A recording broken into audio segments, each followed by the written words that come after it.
This is a painting of Loki that I said I was going to paint and finish for Sunday, but actually I did the whole thing on Thursday after your visit, and I'm very happy with it.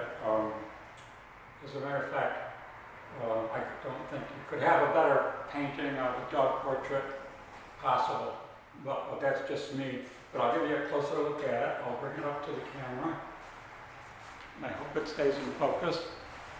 So there you see more detail. And so now that leads us to the lesson for today, which is what I was talking about when you were here. Light, middle tone, and dark colors. Now, the idea that you divide the colors into a light, a middle tone, and a dark, I did not make that up. There are books about painting that mention that in exactly those terms, but it occurred to me that when you heard me explain that you would have some observations about it. And this is why I think that. I think that because when I told you to make parallel lines, you said that's not possible because parallel means goes on forever without touching, and if you were to draw two lines, it's not possible for them to go on forever, and so therefore they could not be parallel. It's not possible.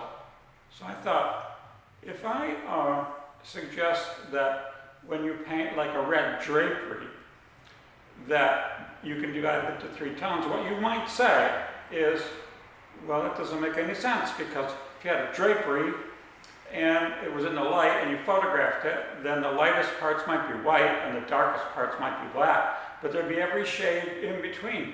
And so consequently, the red tones would go like, there'd be a million of them, not three. Well, that's quite true. But it's like parallel lines. If a construction team were building a building and there was a person laying bricks, and the foreman came up and said, be sure that all the bricks are parallel or the wall will come out crooked. And the mason with his brick in his trowel says, well, that's not possible because the bricks would have to go on forever. And bricks can't go forever. And then that would be the end of that person's job, because he's supposed to understand that it's not the ideal world, like Minecraft, which is like an ideal world. In the real world, has to be almost parallel. Almost parallel for like 80 stories high, and still almost parallel. So now let's consider this issue of light. Are there an infinite number of tones in a drapery that is lit in the light?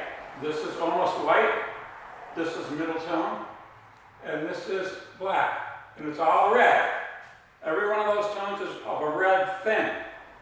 And the reason that we divide it that way is because when we blend our colors, particularly in oil paint, we bring the middle tone up and down a little bit to give variation, the light tone up and down a little bit, and there are an infinite number of red tones in this.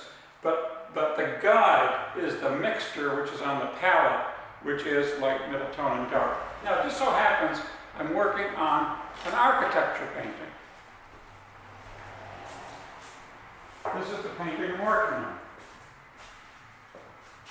It's just started. It has only middle tone and dark. Actually, it has only light and middle tone and no dark yet.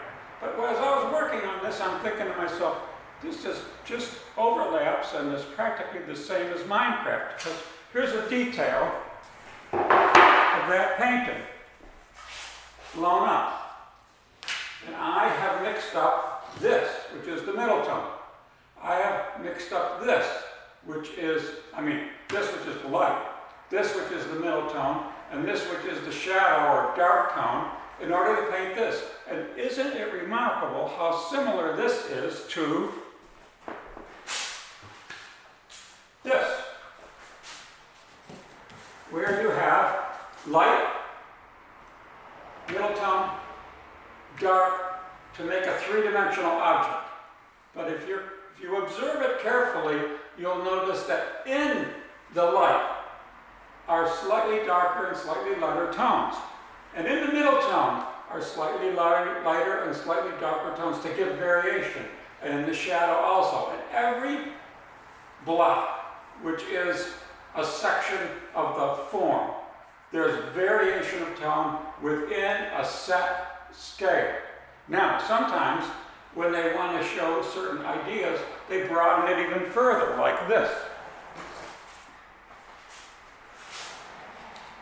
Now look at the blue. Light, that's the light and the middle tone. Is there a middle? Yes, there's three blues, but you'll notice that they use some of the dark blue in the middle tone side, and they use some of the middle tone in the light tone side. The same is true for all of the colors. They often put a tone from one section into the other section for detail and to enliven it. And that leads us to your assignment, which is to do a painting of a Minecraft cube. I'd like you to draw the cube about this size, which is, let's say, 4 to 6 inches.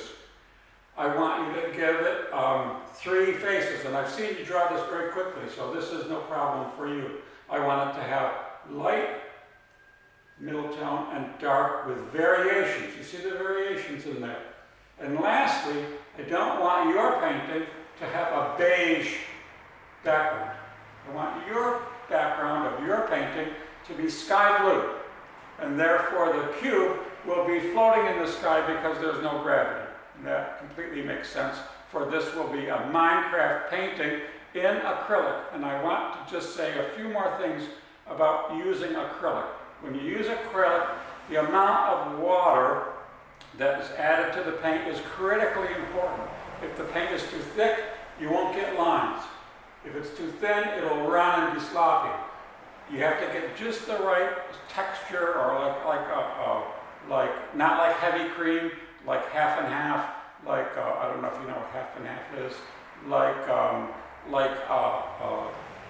low-fat yogurt would be exactly like the consistency that'll give you a line and hit cover. And when you mix your colors first. Make a light tone, middle tone, and dark, and paint the whole thing before it dries. But if the paint's going to dry, you can always spritz it with a spritzer and put a little cellophane over it or something like saran wrap to keep it wet. Do it, acrylic painting, on one of the canvases that you have, one of the small canvases, and we'll talk about it on Friday at 2 o'clock, and that is your lesson.